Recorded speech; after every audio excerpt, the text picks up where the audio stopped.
Before you chase the management raise, ask yourself, what does it actually cost? You're on P-Pal here. Welcome to another conversation from the track. All right, so today we're going to talk about, is the management raise actually worth it? All right, this is video number 3 in the finance series, and I appreciate y'all who's been following along and checking out the information. Hopefully it's been very helpful. All right, so in this MP role, we are essentially at the top of nursing, right? Compared to bedside nursing and stuff like that. So once we get to this level, you feel like, oh, I'm at the top, right? And then you get out here, you start working and practicing, and then after a while, you're just like, oh, okay, well, this is kind of what it is. And it does suck because depending on the situation, the setting that you're working in, there's not much growth from there. You know what I mean? Like, you just kind of in the position, you may get some raises here and there. But as far as climbing up, there may not even be opportunities available. And the only ones that do sometimes are, again, if you are offered the opportunity to be in a lead or a management position. Some hospitals, some urgent care systems, if they're larger and things like that. So it sounds nice, and there is prestige that comes with it, I guess, if you want to say, and the title, and tell your friends and family, hey, I have accomplished this here. But what is the reality, though? Now, I am a keen observer. I've always watched managers, directors, people higher up, even from being a CNA on the floor and just nurse. I've always seen those in management director positions, and they all seem just so stressed and tired and worn out. They have to take work home. They're always available on call, and it never interested me. So personally, I've never been in a management position, okay? But I've known people, I've worked very closely, I've been friends and things like that. So I know what it entails just from an outsider, not actually being in the position, because it never interested me. Because again, I've always watched and I'm just like, no, because they usually get blamed for everything, and they're usually the first ones to get fired for stuff. Like I had so many bosses that got fired, and I was never interested. So personally, okay, now just working alongside and being offered to step into this role several times too. That was another thing. When I was offered, the money just didn't really add up for me. You know what I mean? So, all right. So first thing, the time that you're going to put into it. Okay. So if you are still a hourly provider, I think a lot of the NP positions are salary if you're full-time, but if you are still hourly, right? So one thing that's going to happen is that you're most likely going to be in a salary position, okay? So if you were working your 312s, maybe even 412s, or however many hours, your contract is designated, it depends on the setting that you're in, how the schedule is structured, if you're doing 8s, 10s, 12s, okay? Most likely you're going to be in a Monday through Friday, so those 312s or 410s or whatever, when you got your 3 or 4 days off, most likely going to go away. So you're going to be on, the banking hours, the 9 to 5, Monday through Friday.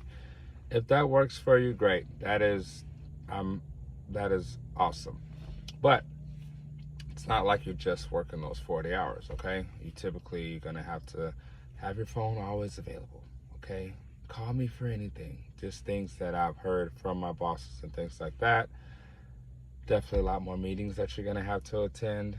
And so sometimes you have to lead them, so you're not just participating, but you have to prepare, which requires you to basically work at home. If there are reports and numbers and all of this stuff, all this data, that's going to require more of your time.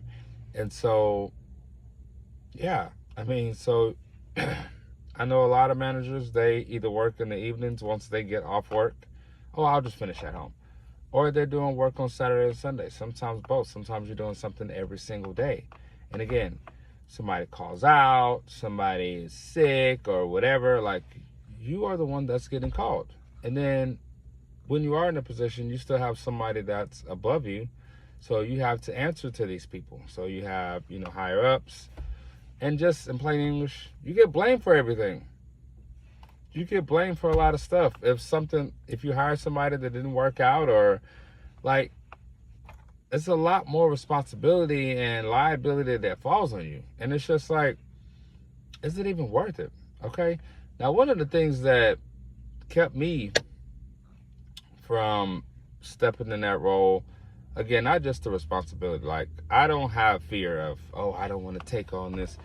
It has nothing to do with that, especially where I'm at in my life now. I'm more about my time more than anything else. So, all right, just an example. Don't quote me on this. Again, it depends on what state you're in and all this other stuff. This is just an example, okay? Let's say you make $135, right, as just a regular staff RN full-time position, and you get offered a management position, and they say, all right, we'll bump you up to $150, right? So that's a $15,000 raise. That sounds really nice, like, oh yeah, I can do that with all that extra money and blah, blah, blah. All right, now again, it's hypothetical, because again, I don't know what state you're in, but that's most likely going to put you in another tax bracket, which means you're going to pay more taxes and everything else, okay? So, because you not only get a raise, so does the government, okay? Every time it happens, you get a cut, they get a cut, okay? And the more you make, just as a staff employee, they're going to take more, and that's just what it is, okay? So, let's just go by month, all right? So let's say that the $150 after taxes and everything comes out, that's another $800 a month. If you get paid bi-weekly, that's $400 on each check. Not terrible, okay? Now, I have a PRN job. For one shift at my PRN place, I make about $800. So, my main job requires me to do 3 12s a week, and that's it. So I work 12 shifts a month. So for one shift, I'm making that management raise, and I still get my time. I don't have to worry about all that stuff. I don't have to worry about meetings and metrics and staffing or any of that stuff. I get to do my shift, and I get to go home. And honestly, that reason right there overrides everything else. Okay, I just look at the big picture. Look at the entire picture, okay? So to kind of tell a personal story. So when I first started my current job with the schedule, after about a month, the manager got fired, and they were looking for replacements. And I had only been there a month, but they were like jokingly threw it out. Hey, you interested in the position? I was like, no, I'm new.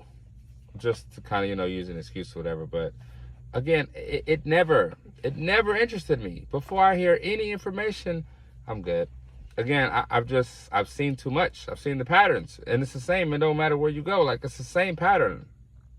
I've known people that got into the positions and they stepped down, so anyway, so I casually just brushed that off like it was just, just part of just normal conversation. So a couple of days later, I was at home. I told my wife about it. I was like, oh yeah, they offered me a management position, and I just said it, and I kept going, and she like stopped in her track.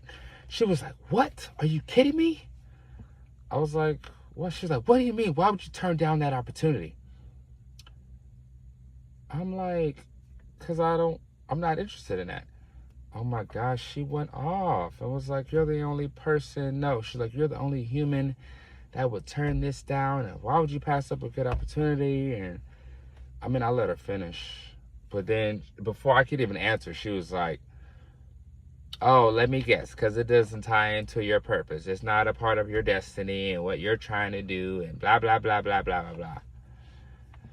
I was like, you're darn right, ma'am.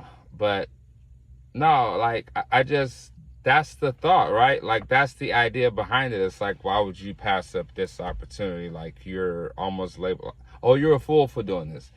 No, I'm not. Not when you break it down. Not when you break it down, the time and everything that I'm about to be, putting into this role. Because that's one thing. You become a manager, and now all this extra time, if you did have a side job, you may have to give that up because you're really not even going to have extra time to pick up. So again, I value my time over anything else now. So again, with one extra shift, I make that management raise, and I still get my time and my freedom and the ability to choose if I want to pick up or not. So honestly, that's kind of the main thing there. But just run the numbers first. That's just how my brain works, though. That's just how my mind works. Like, I remember when I was picking up some shifts at the hospital, and there was this nurse. She had signed on this contract, this retention bonus. It was like 18 grand. And I was like, well, for how long? Because they don't give it to you all up front. Oh, it's over 3 years. And she was just talking. Immediately, I ran the numbers, and I'm like, it was like less than a few seconds. I was like, that's like $500 a month. Oh my gosh. It like hit her right. And she was like, F you, Carl. And she got up and she hit me on my shoulder and she walked off. Like, she was so mad, right? But I'm like, you didn't think about that? Like, you know what I'm saying? Like, that's how they do it. They'll hit you with the number. Oh, $10,000 sign-on bonus. Oh, such and such. Nah, when do I get this? How long is it going to take for me to get this? And then what's my obligation to y'all? And so, again, same concept. Now you're stuck at this place because you took their money for 3 years when you probably could have picked up one shift and had that money and still had your time and your freedom. So just look at the whole picture, all right? If that's what you want, if you want the title, if you want to be in that position, great. But just ask yourself why. What am I really doing this for? Is it for prestige? Is it for the title? It's like same concept with the DNP, right?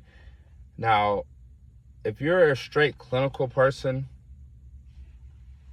I mean, getting a DNP, great. It's not really going to get you any more money.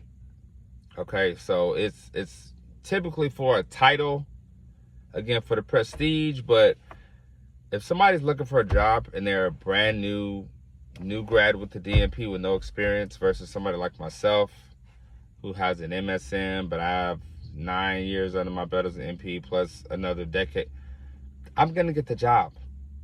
I'm going to get the job because of the experience. So again, what are you getting this for? So I would ask yourself first, do I want the title? Do I want more responsibility? Because if you want it, great. I'm just saying, I don't think enough people consider all the options and everything that goes along with it first. Because a lot of the managers that I work with right now, they're so stressed. They hate the position. They're looking for something else right now. And this is multiple people. Or they're silent. But if you ask them, do they like it? I know, in every place. Let them get a better offer somewhere, they're gone. Okay, so that's just another pattern that I've kind of picked up on, just kind of working out here, okay? All right, that is pretty much it. I just want you to consider this, look at everything, look at the time. You can ask these questions up front to your employer before you take it. Like, what is the expectation before this? And so, again, because you don't want to sign up and then start asking questions, because at that point it's too late, like you've already told them, yeah, okay? All right, so if you found this information helpful, hit the like button and subscribe. I have one more video in this finance series coming out next week. And as always, your P-Pal here. Think clearly, practice boldly, and I will see you on the next one.